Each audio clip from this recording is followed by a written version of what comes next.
it's, social media is talking about it. So I know what they're doing. They're trolling the audience. But for something this historic and like monumental, it didn't need to be done that way. So hopefully we get a good match. I don't like to see these type of matches on free programming because I think it means something special when it only happens once a year. But if you have it twice in 2 weeks, it's just not that special anymore. So hopefully it doesn't become a 2000 situation when they just had ladder matches every week. Yeah. I don't think that will be the case, but I predict Carmella wins this. They don't give it to her and then take it away. I would imagine so. And if they do, then it opens up a whole other storyline for her to be involved in as well. So I guess we'll see what ends up happening. They can go in a lot of different directions. As I always say, they have a lot of different directions they could go in, but we will see. Two other things before we get into Chris Benoit. Stone Cold potentially on Raw tonight because they are in L.A. There are rumors that he will be there. So which is great. Stone Cold's always fun to see. I mean, he's the guy, though, that doesn't just show up for the heck of showing up. So I don't know what they have planned for him, but I feel like he doesn't like to just appear and not have a plan. So hopefully, if he is there, it's going to be something that's going to be memorable. Yeah, we'll see. I mean, anytime he shows up, it's pretty memorable. Yeah, so, for sure. Yeah. I'm sure someone will be stoned. Yeah. I can guarantee that. And a beer will be drank. Yeah. And other news, Cody Rhodes, Ring of Honor champion, which is amazing. Yeah, I don't know if you saw Daniel Bryan's tweet to him. What did he do? Challenged him? Kind of, yeah. Daniel Bryan said, congratulations, but, I have the longest streak, so if you approach 468 days as the champion, which is how long Bryan Danielson was the champ in NXT. Ring of Honor. Oh, Ring of Honor, yeah, sorry. He goes, if you approach that, I may have to come take it from you. Oh. And then Cody the next day said, 1 down, 467 more to go. So, building that feud. Yes. Building it. Man, what did I say about Daniel Bryan going back to Ring of Honor for one last match? Oh, I think he wants to wrestle more than one last match. I think he wants to have a career again in professional wrestling, and we'll see what he does. Yeah. I don't know. It's such a tricky situation, and especially with what we're going to talk about now and brain injuries. Yep. We're going to have to talk about it. 10 years ago, Chris Benoit, the whole tragedy went down where on Friday he murdered his wife, Saturday he murdered his son, Daniel, and then Sunday he took his own life. And this was, the most shocking moment of professional wrestling in my lifetime. Definitely. It's that or the Owen Hart tragedy. Mm-hmm. But this was just something where it really, changed the landscape of professional wrestling. It changed so much things for the WWE. They went to TVPG. They eliminated blood. They eliminated chair shots to the head. Guys like Daniel Bryan would probably still be wrestling if it wasn't for the Chris Benoit tragedy. So in hindsight, it did have its positives because it helped take care of the business and of the wrestlers and their safety and, not abusing steroids because they really had a strict drug policy after this as well. So, yeah, I think what's interesting about it is because in most situations that I can recall, WWE and wrestling has very much... It's been successful in a weird way where it's been wildly popular, but it's stayed out of the mainstream media. It's stayed out of news. It's never been like a headline story. No. You would never open up a newspaper and see a story about wrestling. Never. But it's insanely popular. And when this happened, that completely changed for several reasons. Obviously, it was crazy. You had a double homicide-suicide case at that time. And the week prior, WWE started a death angle. And then they had an actual death. So there was this little bit of, is this real? Is this a work? Like, what is going on here? No one knew what was actually going on. And it was so shocking because a guy like Benoit in the industry was seen as a really popular guy, really friendly. Everyone liked him. Never had an inkling that this might be something that he would be even capable of doing. And then it just happened right away. And as the days came out, and again, you got to keep in mind, 10 years ago, the way that news and media was viewed and consumed was way different. Yeah, I don't even think Twitter was around. Yeah, no, there was no tweeting about it. So you were literally waiting for something to be updated on some website, the news to get some bit of information, and then for them to confirm it. So it took days for the whole thing with the text messages to come out and say, hey, this is something that's happening. It took a full day and a half for WWE to even figure out which is crazy because I mean, when something like this happens, I think the writing is on the wall that it was a murder-suicide. But WWE, they didn't know what was going on. They thought it was possibly food poisoning, like they were actually poisoned. People thought, it was some like carbon monoxide in the house or something. They didn't know how these three people ended up dead. Again, without the news really being a 24-hour, 365, every day there's always updates sort of thing, there was no way for people to know because it was much easier for the people investigating it to not have anything said about it. I think they should have realized, something. So, because unfortunately, WWE did a whole tribute to Chris Benoit on that Monday's Raw. Which is definitely not on the network. No way. I'm going to assume that's not on the network. Yeah. But so Monday, they give the whole Raw tribute. They have the superstars, crying on screen, talking about him. And then Tuesday, they realized, what did we do?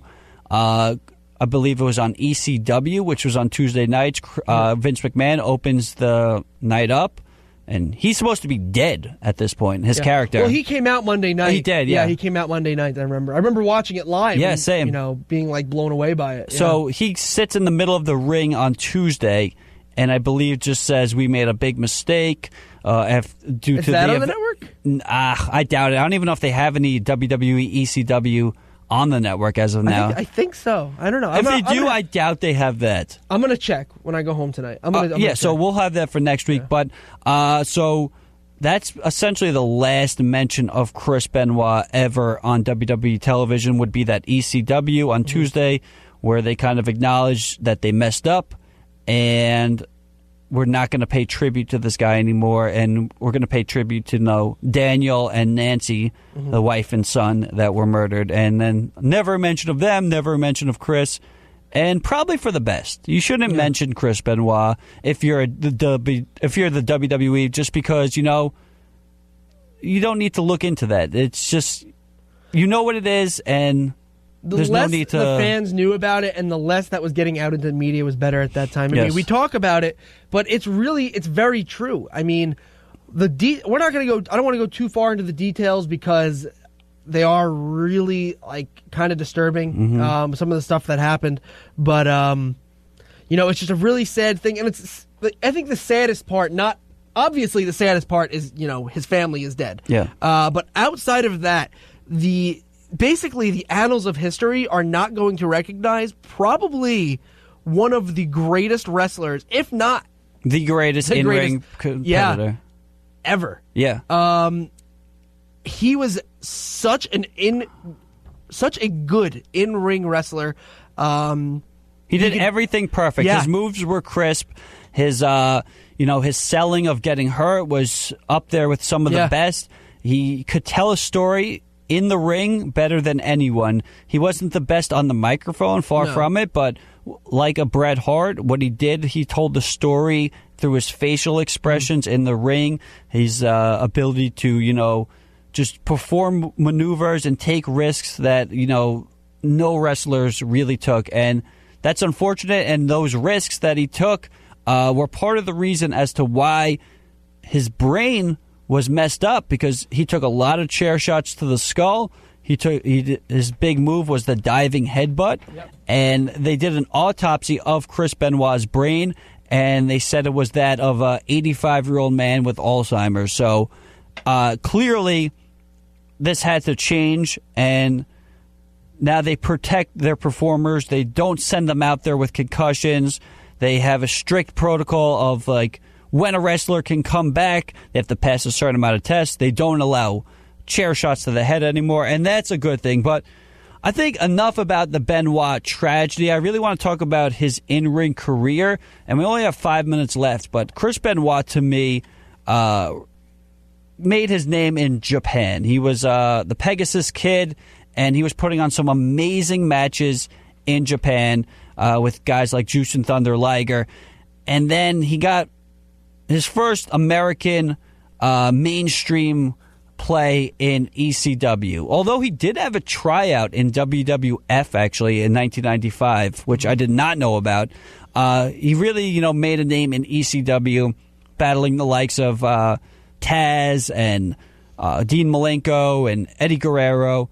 And then he made his real mainstream push, and that was to WCW, where he was, a mainstream name on that program for 4 or 5 years until he left in 2000 and joined the WWF with the Radicals, Eddie Guerrero, Perry Saturn, and Dean Malenko. But his WCW run was awesome. He had some amazing matches with Booker T. If you ever want to check this out on the network, which you can't technically type in Chris Benoit on the WWE network, there'll be no search results. Yep. But you can actually, Google it, and then you can find the matches on the Nitros and the pay-per-views. But there's a best of 7 series for the United States Championship with Booker T and Chris Benoit. It actually goes 8 matches because one was kind of a schmoz finish.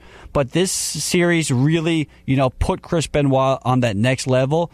And then he got elevated to a main event superstar. He had an amazing match versus Bret the Hitman Hart in honor of the late, great Owen Hart. It happened at the Kemper Arena where Owen passed away. And that's actually on Bret Hart's DVD. Then Chris would actually win the World Championship Wrestling world title and then leave the company the next day to join the WWF.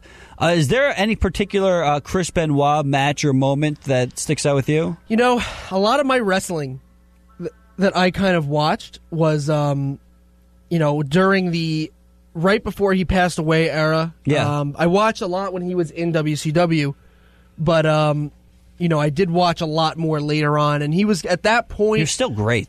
Yeah, he was still great. And that was really the thing, is that at that point, Benoit was getting a little bit older. He'd been wrestling for almost 20 years at that point, yeah.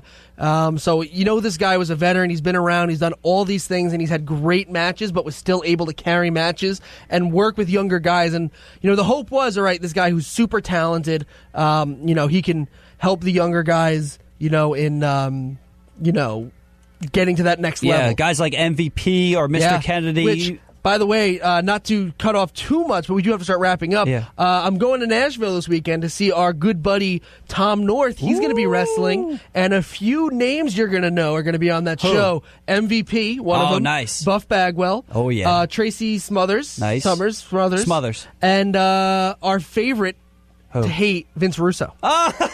So, who just filed a restraining order against Jim Cornette. I hate Vince Russo. Gotta hate Vince Russo. So, to end this, I think if there's 2 wrestling matches with Chris Benoit that I have to recommend, it would be Royal Rumble 2003 versus Kurt Angle, which is one of my favorite wrestling matches ever.